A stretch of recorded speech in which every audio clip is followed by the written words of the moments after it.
Halo teman-teman, selamat datang kembali di channel Alizwell. Buat kalian yang mengikuti anime Attack on Titan, tentunya sudah tidak asing lagi dong dengan sosok Mikasa Ackerman dan juga Levi Ackerman. Iya, mereka bisa dibilang merupakan salah satu karakter favorit penggemar anime Attack on Titan meski tidak memegang status sebagai karakter utamanya. Hal ini karena mereka berdua digambarkan sebagai prajurit yang badass dengan kemampuan bertarung yang sangat dahsyat. Faktor yang membuat Mikasa dan Levi terkesan overpower bahkan dengan karakter shifter sekalipun adalah karena mereka berdua berasal dari klan Ackerman. Pasalnya, banyak sejumlah fakta yang membuat klan mereka disebut sebagai yang terkuat dalam semesta anime Attack on Titan. Bahkan kalau bisa dibilang, mereka memiliki sebuah kekuatan super.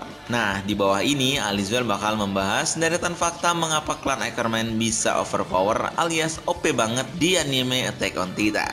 Tak usah berlama-lama, yuk simak ulasannya berikut ini.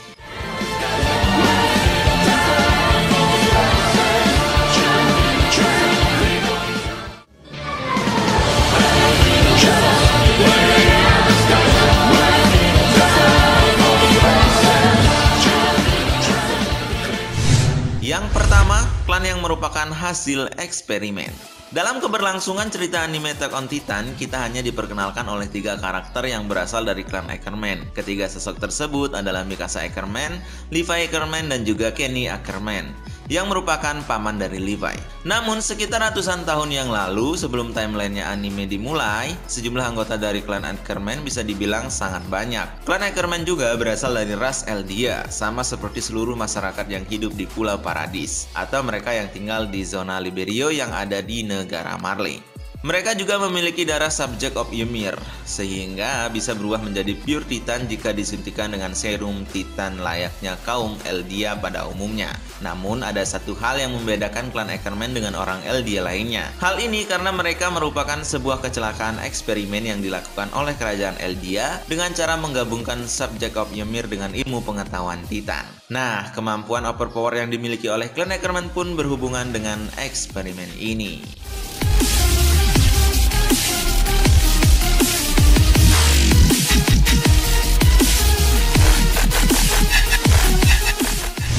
Yang kedua, prajurit penjaga keluarga kerajaan. Seperti yang dibahas di atas, klan Ackerman merupakan hasil eksperimen yang dilakukan oleh kerajaan Eldia. Hal ini dilakukan oleh kerajaan Eldia untuk menciptakan sebuah kaum prajurit yang bertugas untuk melindungi pemimpin tertinggi kerajaan dan juga menjadi tangan kanan dari kerajaan. Oleh karena itu, klan Ackerman pun dianggap sebagai keluarga prajurit. Loyalitas dari klan Ackerman terhadap kerajaan Eldia pun terbilang sangat besar. Pasalnya, setelah kekalahan dari kerajaan Eldia di Great Titan War, klan Ackerman masih setia dengan keluarga kerajaan dan mengikuti mereka untuk bertahan hidup di Pulau Paradis. Mereka bahkan tetap ada ketika sejumlah tembok besar di Pulau Paradis didirikan oleh kerajaan Eldia. Lalu, predikat sebagai prajurit pun masih tetap dimiliki oleh klan Ackerman setelah ratusan tahun kemudian. Hal ini bisa dilihat dari Mikasa dan Levi yang menjadi bagian dari pasukan Survey Corps untuk melindungi umat manusia di Pulau Paradis. Bahkan, Levi mendapatkan predikat sebagai prajurit terbaik umat manusia.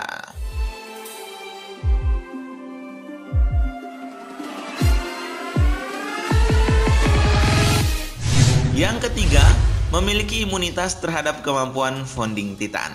Dalam anime Attack on Titan, Raja Karlfritz membawa sejumlah kaum Eldia di Pulau Paradis setelah kalah melawan Marleyan di Great Titan War. Tujuan utama dari Karlfritz melakukan hal tersebut adalah untuk menghindari perang dengan Marleyan atau negara lain. Selain itu, hal ini juga dilakukan oleh Karlfritz karena sudah muak dengan kelakuan orang Eldia yang gemar perang dan mengganggu kedamaian umat lainnya.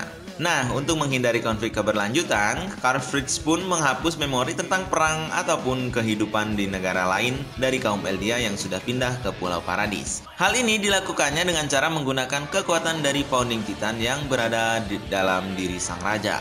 Meski begitu, ternyata kemampuan Founding Titan tersebut tidak mempan terhadap klan Ackerman sehingga masih memiliki memori perang ataupun dunia luar. Faktor yang menyebabkan hal ini terjadi pun tetap berkaitan dengan eksperimen yang dilakukan terhadap leluhur mereka. Makanya, klan Ackerman bisa dibilang menjadi kaum yang sangat spesial ketimbang Subject of Ymir lainnya.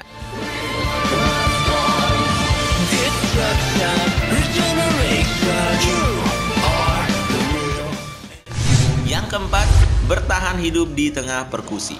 Masih berkaitan dengan poin sebelumnya, ada dampak besar terhadap kehidupan klan Ackerman setelah memori mereka gagal dihapus. Hal ini karena klan Ackerman yang tadinya selalu setia dengan kerajaan Eldia justru menentang rencana Karl Fritz yang ingin hidup damai tanpa perang. Tentunya ini menjadi masalah bagi pihak kerajaan mengingat kemampuan yang dimiliki oleh klan tersebut. Oleh karena itu, pihak kerajaan pun melakukan persekusi terhadap klan Ackerman hingga terancam punah. Melihat hal ini, pemimpin dari klan Ackerman pun mengorbankan dirinya berjanji bahwa anggotanya tidak akan memberitahu sejarah perang atau dunia luar kepada keturunan mereka. Hal inilah yang membuat Mikasa, Kenny, dan Levi tidak tahu tentang sejarah asli mereka meski berasal dari klan Ackerman. Meski begitu, pemburuan terhadap klan Ackerman tetap berlanjut setelah pengorbanan tersebut. Akibatnya, seluruh anggota Ackerman terpaksa bertahan hidup dengan susah payah dan tinggal di wilayah pegunungan terpencil ataupun kota underground yang sangat kumuh. Hal ini juga menjadi salah satu alasan mengapa mereka mempunyai kemampuan bertahan hidup yang mumpuni di anime Attack on Titan.